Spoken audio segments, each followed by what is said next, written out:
Hello everyone, welcome to mathematical tangent.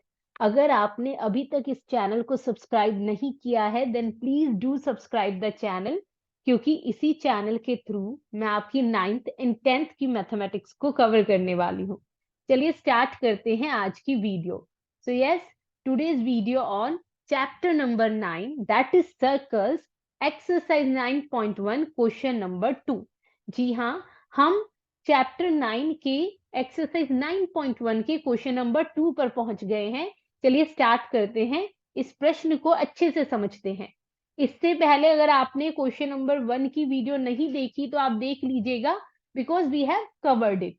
हाँ जी, so question number 2, prove that if chords of congruent circles subtend equal angles at their centers, then the chords are equal।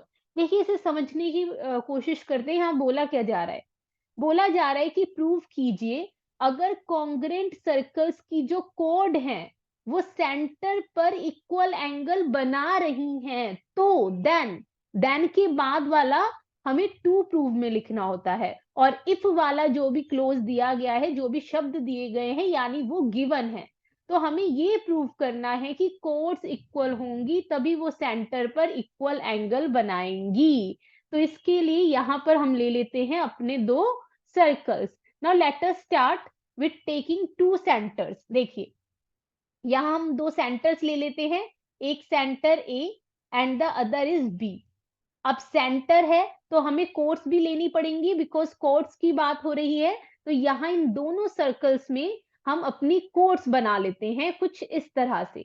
तो यहाँ मैंने इस circle में code बनाई, ठीक है भाई, और इस सर्कल में ये रही हमारी कोड। ओके, अब बोला जा रहा है कि ये जो कोड्स सेंटर पर एंगल बना रही हैं, तो इनके द्वारा इस तरह से देखिए सेंटर पर एंगल बनाया जा रहा है। ये वाली कॉर्ड इस तरह से ए पर एंगल बनाएगी, और ये जो कॉर्ड है वो इस तरह से बी जो सेंटर है उस पर एंगल बनाएगी। हाँ जी, अब हम स्टार्ट करते हैं अपना प्रश्न, बट उससे पहले हमें कोर्स को नाम देना पड़ेगा। तो इसे हम सी डी नाम दे देते हैं, और ये जो राइट साइड वाली है इसे हम ई एफ नाम दे देते हैं। ठीक है भाई, चलिए नाउ लेट अस स्टार्ट। अब हमें यहाँ पर गिवन क्या है? सबसे पहले तो मैंने आपको बताया हुआ है, सर्कल वाले क्वेश्चंस में हमें इस तरह से शुरुआत करनी होती है कि सर्कल विथ सेंटर हो। अब यहाँ पर दो सर्कल्स दिए हैं, और दोनों कैसे हैं? दोनों के दोनों कॉन्ग्रेंट सर्कल्स हैं। देखिए, कॉन्ग्रेंट सर्कल्स वो होते हैं जिनकी रेडियस इक्वल होती है, जिनकी रेडाई इक्वल होती है, उन्हें हम कॉन्ग्रेंट सर्कल कहते हैं। यानी इन दोनों सर्कल्स की जरूर रेडियस आपस में इक्वल है। चलिए, सो अगर मैं गिवन में लिखूं तो क्या लिखा जाएगा? Two congruent circles with centers A and B in which। हाँ जी, अब हमें ये भी तो बोला गया है कि ये जो सेंटर पर एंगल बनाएंगे वो आपस में इक्वल है।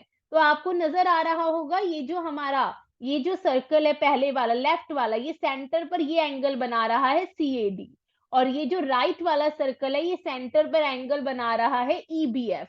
यानी हमें प्रश्न में ये भी दिया गया है that angle C A D is equal to angle E B F. ठीक है भाई, ओके। और हमें प्रूव क्या करना है? हमें प्रूव करना है कि अगर ऐसा है तो कोड्स भी आपस में इक्वल होंगी। It means we have to prove that code C D should be equal to code E F.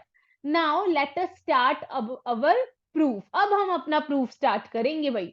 हाँ जी, देखिए, सबसे पहले सुनिए हम कैसे इस प्रश्न के साथ डील करेंगे। अगर किसी तरह से इन दोनों ट्राइंगल्स को कॉन्ग्रेंट कर दिया जाए, देन सीपीसीटी से ये दोनों कॉर्ड्स भी इक्वल हो जाएंगी। तो आ जाते हैं सीधा in triangle A C D and triangle B E F. और दो ट्राइंगल्स को कॉन्ग्रेंट करने के लिए हमें तीन इक्वालिटीज की जरूरत होती है। हाँ जी, देखिए, सबसे पहले तो ये दोनों कॉन्ग्रेंट सर्कल्स हैं। इट मीन्स इन दोनों की रेडियस आपस में इक्वल होगी। तो पहली equality AC is equal to BE। Why reason is radii of congruent circles. देखिए उसने कॉन्ग्रेंट सर्कल्स बोल दिया, इसका मतलब रेडियस तो इक्वल होगी ही होगी।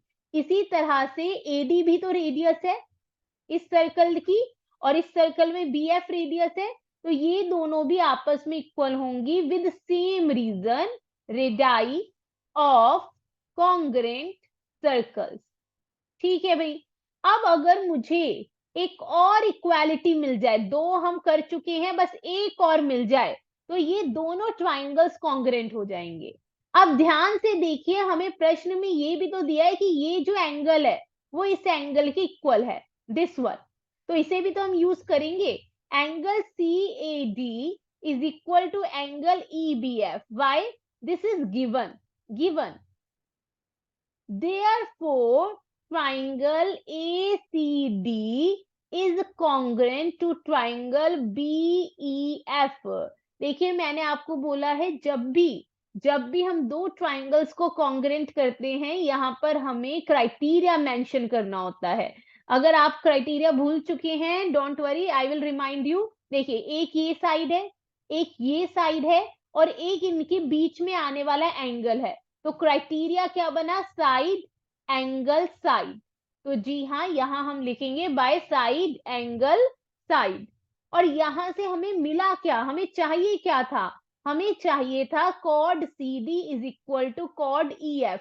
और देखिए ये हमें मिल रहा है, CD is equal to EF by CPCT, corresponding parts of congruent triangles. हाँ जी, और यही हमारा ये क्वेश्चन भी सॉल्व होता है, प्रूव हो जाता है। आई होप आपको ये प्रूफ समझ में आया होगा। बेसिकली क्वेश्चन नंबर 1 का ही कन्वर्स था।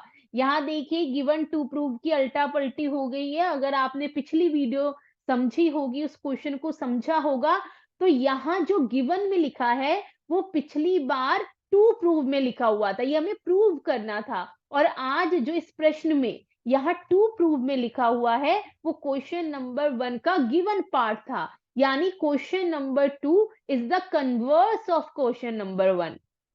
आशा है आपको ये प्रश्न अच्छे से समझ में आया होगा। अब आप सबसे हम मिलेंगे अगली वीडियो में। So yes, thank you so much. और अगर आपको वीडियोस पसंद आ रही हैं so please like, share and subscribe the channel. हाँ जी, थैंक यू सो मच। मिलते हैं अपनी अगली वीडियो में।